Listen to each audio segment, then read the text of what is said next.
everyone, Amer here again with another Mission Impossible episode review. This time I'm going to be reviewing Season 1, Episode 21, which is called Snowball in Hell. So in this one we start out with Dan getting his instructions from a payphone.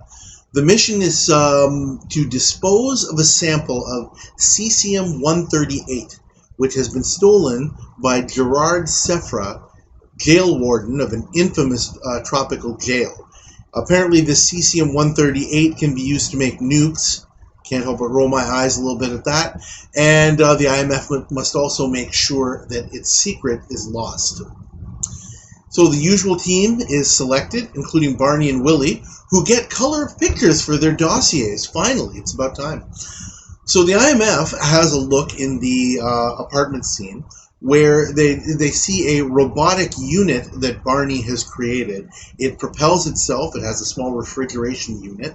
That's important because this chemical cesium-138 is unstable if it gets above 70 degrees. So the team has gotten information from a former escaped prisoner named Jean-Paul Carré about Sefra's jail, that it has an escape tunnel that he used to get out, and it also has they also get paperwork from the local authorities for Rollin and Barney to go into the jail to do a shoot in the prison. When they arrive, Sefra is adversarial but allows them to have their way around because he can't really stop them. Cinnamon goes to the local hospital as an American nurse with much needed supplies. Rollin and Barney go to the prison cell, Carré's old prison cell as it turns out, and they find the escape tunnel.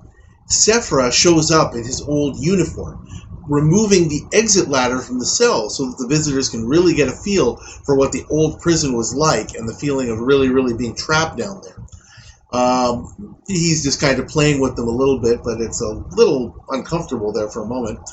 They also see the torture area, where Sefra discovers that Barney has whip marks on his back and also seems to have some knowledge of the prison layout.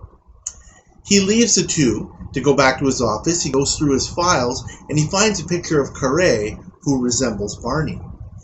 As Rollin and Barney head out, Rollin claims to have forgotten the strobe light back in the cell, so Barney returns there and he goes back into the tunnel to set up a powerful magnet to direct Dan and Willie, who are waiting outside, to dig towards the tunnel marker.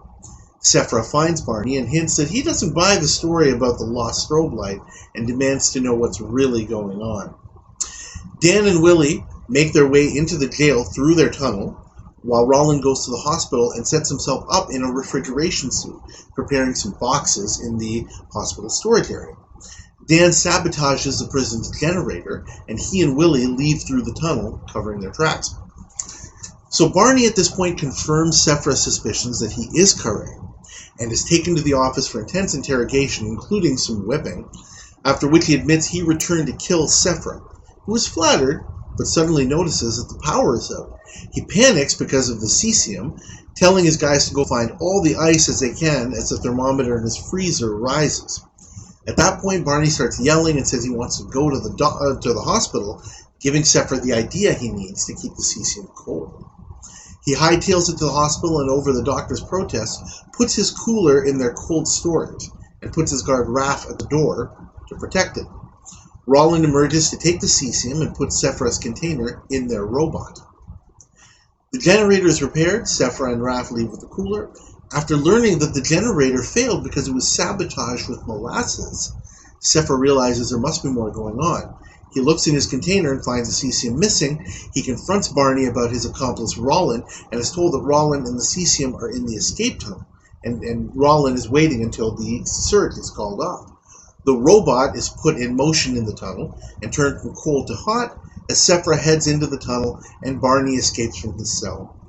Sefra finds the robot in the tunnel, which goes boom, destroying the cesium and all knowledge of it, which only Sefra had. Mission accomplished. I'm going to give this episode a grade of C+. The good, it's pretty obvious. Ricardo Montalban single-handedly makes this episode work. He's a fantastic actor. I doubt there's anything the man has ever done that isn't quality. It's a simple formula in, many episodes of Mission Impossible. You can have kind of an average plot, an average story, but if you get a really, really good actor as a villain, they can make it work. He chooses scenery wherever he goes. The man can only basically do things one way, but boy, it's entertaining. The IMF gets him to do most of the work, so it's an okay plot. It's very, very simple. I don't know if I can call it bad, but it's not so good. The plot is really, really, really simple and basic. But it's logical. It's a real world circumstance, right? You have this set of circumstances where, this guy's got something and he needs to keep it cold in a hot country. Well, okay, let's take the power out, and then he'll have to do whatever it takes to keep this thing, to protect his MacGuffin, right? They just need to set a chain of events in motion and just, figure out how he's going to react. So, again, the plot being simple, I would say put it in the not so good category. It's not in a horrible way. I wouldn't call it slow, but it's slower. It's a slower pace than I prefer for a mission episode. One thing that did bother me is a whole you fail chemistry forever thing. Cesium is an element. It's not something that you can have a formula for. That's just something that bugs me. I'm a little bit of a chemistry buff.